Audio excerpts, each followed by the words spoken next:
Quand Dieu te bénira, tu passeras par 3 étapes. D'abord, tu pleureras. Oui, tu verseras des larmes, parce que la bénédiction ne vient jamais sans brisement. Avant que Dieu ne t'élève, il te façonne, il te purifie, il t'émonde. La Bible le dit dans le psaume 126, verset 5. « Ceux qui sèment avec larmes moissonneront avec chants d'allégresse. » Cela signifie que tes larmes ne sont pas perdues, elles sont des semences. Chaque larme que tu as versée dans le secret crée une récolte que Dieu prépare dans le silence. Le processus que tu vis en ce moment, tu ne le comprends peut-être pas. Tu regardes autour de toi et tout semble s'effondrer, les portes se ferment, les gens t'abandonnent.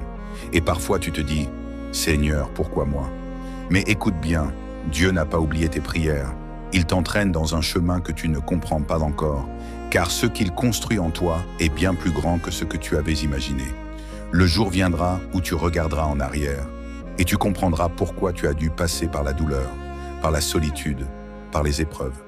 Tu repenseras à tout cela, non pas avec tristesse, mais avec reconnaissance, parce que tu verras que chaque étape difficile était un pas de plus vers ta promesse.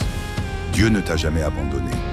Même dans les moments où tu pensais qu'il se taisait, il travaillait dans les coulisses de ta vie. Il préparait ton cœur à recevoir la bénédiction sans en être détruit. Oui, cette situation n'est pas une punition, c'est une préparation. Dieu t'enseigne à lui faire confiance, même quand tu ne vois rien, même quand tout semble perdu. Il veut que tu apprennes à dépendre de lui, pas des circonstances, pas des hommes, mais de sa parole et de sa fidélité.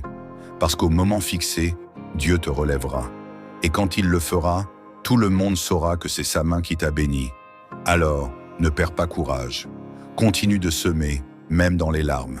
Continue de croire, même quand tout semble impossible. Parce qu'un jour, très bientôt, tu récolteras dans la joie. Ce jour-là, ton cœur sera en paix, tes lèvres chanteront et ton âme dira « Seigneur, maintenant je comprends ». Si cette parole t'a touché, écris en commentaire. Que Dieu prenne le contrôle de ma vie. Et souviens-toi, ce que Dieu prépare pour toi est bien plus grand que ce que tu imagines.